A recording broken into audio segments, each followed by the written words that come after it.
Hi, good evening, everybody. Please raise your hands if you'd like to ask John a question. Maybe a stupid question, but how are you feeling? What do you think? What just happened to you? Oh, I feel pretty terrible. My left heel is killing me, and I have an awful blister on my right foot. So I felt better before, a few days rest, or maybe more than that.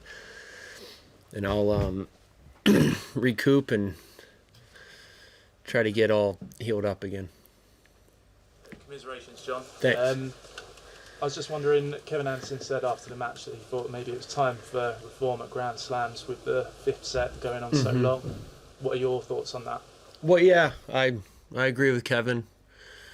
I personally think a sensible option would be 12-all. If you can't finish them off, or if one person can't finish the other off before 12-all, then do a tiebreaker there. So I think it's long overdue. I mean, I'm a big part of that, a big part of this discussion, of course. Rafa and Djokovic, I don't even know. Can they finish tonight? Isn't there some curfew or? I don't know. I mean, they're getting on the court at 8:15 or whatever it is, and we're out there playing for 7 hours. It's tough. I'm a proponent of changing that rule for sure. I think it needs to be done. John, was there any time in that fifth set where your mind wandered back to June of 2010? Actually, no, not really. I mean, I was out there trying my hardest, and I mean, if y'all going to ask me about the match in particular, I mean, hats off to Kevin. He stayed the course incredibly well and played very well, so it was a good win for him, and he earned it. So he played pretty well, I think, in the fifth set. I didn't have many chances, so. John, you said in your last press conference that you were going to try and do a record again, and is it any consolation to you that it's the longest semi-final and the second longest at Wimbledon behind your world record? So what are your thoughts on that? No, that's no consolation to me. I'm not going to hang my hat on that for sure. It's more just disappointed to lose. I was, pretty close to making a Grand Slam final, and it didn't happen. So that's that. Okay, we've got lots of questions. One, please. John, beyond the result itself, how do you think you'll look back on what you did out there today? I mean, I competed hard. That's what it comes down to. And that's what I have to be proud of. It stinks to lose, but I gave it everything I had out there, and I just lost to someone who was just a little bit better at the end. You all are so well matched. Your games are somewhat similar, and you played each other so often. What do you think today was the one thing that he was doing better than you were? Oh, that's a good question. I guess he just won a little bit more of the bigger points, and when he broke me in the fourth set at 4-all, I think he played a very good game there, and I would have liked my chances possibly in a fourth set tiebreaker, but it didn't happen. I'm sure you were both feeling a bit beaten up. Yeah. By the end, how did you feel? Were you kind of out of gas at a certain point at the end there, or how were you feeling? My foot was really bothering me with this blister that had come on at I don't know, at a certain point during the match, but I felt all right out there. I mean, now I feel much worse. Once you come down from the match, you have a lot of adrenaline and whatnot. That helps. That can mask a lot of things. But right now I feel terrible, but I work hard at what I do, and I feel like I'm in pretty good shape, so I think it showed out there today. There was that key moment in the fifth set where he dropped his racket, picked it up, hit the left hand. Yeah. Did you feel like you had him at that? Yeah, I could have done something. I saw him slip, and I didn't do much with the next ball. It allowed him to get back into the point. John, thank you for coming in under such a difficult circumstance. Oh no, I got to do it. Well, Sorry, I was but late. Still, but I know I got. We don't want to get fined. Well, there is that. I'm late because I had to do a urine test, and I have blood afterwards. So okay. Lucky me. Sorry.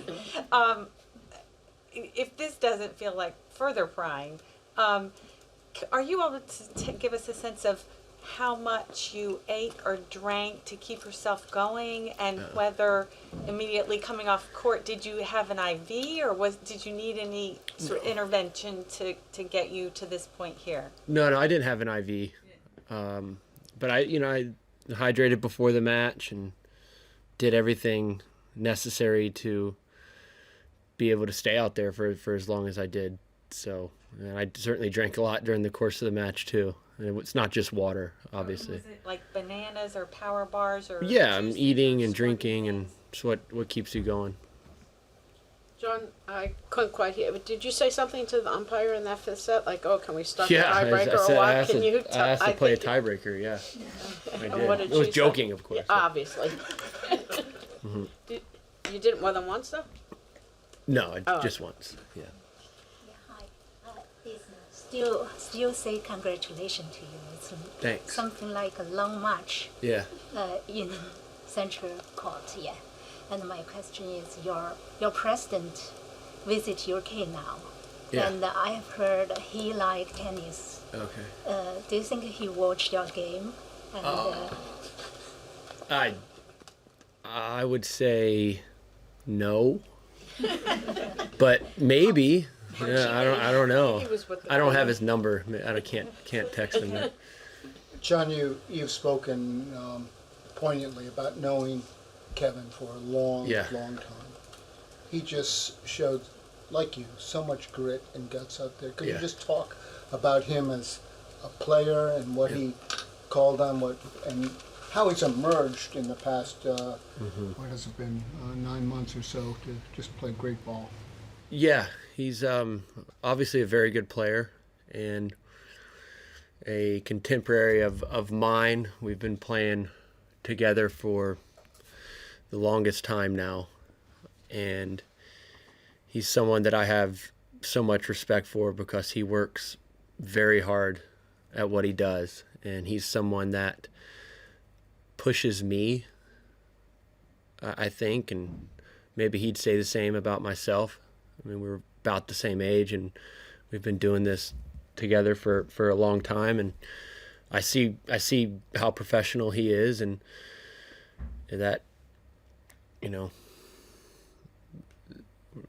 when I see him doing all the things that he's doing, I think that's a very good thing for me. It allows me to look at that and keep going and try to even work harder than he does. So he's one of the most professional players on tour, and there's a reason why he's playing so well right now, because he does all the right things. Given the experiences that you had at Wimbledon before this tournament, how do you think this particular tournament will affect you for the future, knowing what you've done to get to the semifinals and play this match? Yeah, I mean, it was a very good tournament for me. I mean, I made the semis, my first ever Grand Slam semi. So I'm very happy about that. I'm, of course, disappointed to lose today. It's up to me to not let this match linger going forward when I get back in America and playing on the hard courts, which is my favorite surface. So I need to be able to hit the delete button on this. It'll be tough, very tough. And so I just let my body recover, which it will. And I said before, at 33, I'm feeling as good as I've ever felt. So let my body recover and then just mentally refocus and try to have a good summer. It's generally a very good time for me, and see if I can play well. I remember the match against DeBacker in 2010, Yeah. the one after Isner, where Yeah. it was not pretty. No. So, At 0 aces, yeah. Yeah. So, do you remember just like when you're out there in this kind of long match? Do you have at all one eye ahead to what you might look like in a final, or what do you think Kevin faces in terms of recovering from a match that wasn't quite as long as that one, but still a hell of an effort? He's got a tough task ahead of him, and if I would have won, I would have a very tough task too. I was watching these guys I was in the training room getting my blister taken care of, and they're moving like gazelles out there. So, I mean, Djokovic is sliding all over the place. So, whoever wins this match, you would think because of how much time Kevin has spent on court will be the prohibitive favorite. But if Kevin can serve like that and serve a high percentage like he did, he could have a shot for sure. So he'll do everything possible to get ready for Sunday. John, I think this is the first Grand Slam semifinal in which all 4 men were in their 30s. Okay. Does that speak to sort of the improved training, the more sophisticated sort of understanding what it takes?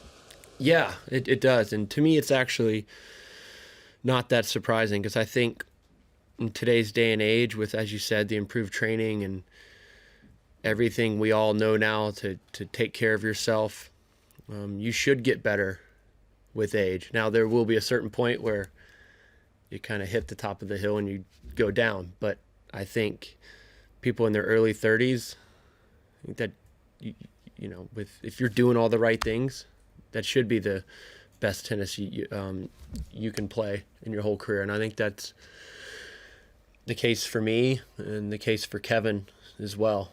And obviously Rafa and Novak, those guys, their credentials speak for themselves. Okay, we've got time for 2 more questions. Maybe wants to raise one. Right after he came off court, Kevin's first sort of reaction in his interview was just sort of sympathy for you. I mean, does that surprise you, or do you talk to him after? I mean, and when you're out there, do you feel any sort of empathy for him that you're both simultaneously going through this hell? Yeah, it is. It's not fun. I mean, the match, for the most part, was a lot of fun. But then you're getting out there, and he was serving better, I think, in the 5th set than he had throughout the whole match. And it's just difficult. And yeah, I mean, it stinks for me, and he's the one that got through. So happy for him. But look, I can't say enough. I do think the rule needs to change, and I feel like maybe you guys would agree as well. So we'll see. Just one last question. Speaking of age over 30 and longevity of the career, how much do you think that going to NCAA helps you in terms of preparation for being a professional player? Yeah. Well, it's the right path for some players. Others, it's not. But for players that need to develop their game at 18, 19, 20 years old, it's the right thing to do, because you have so much time to play professional tennis. So going to college, in my mind, doesn't hurt that at all. For myself, it worked, and for Kevin, it worked as well. So I'm a big proponent of that. Okay, thank you very much, everybody. Yeah. Thank you, guys.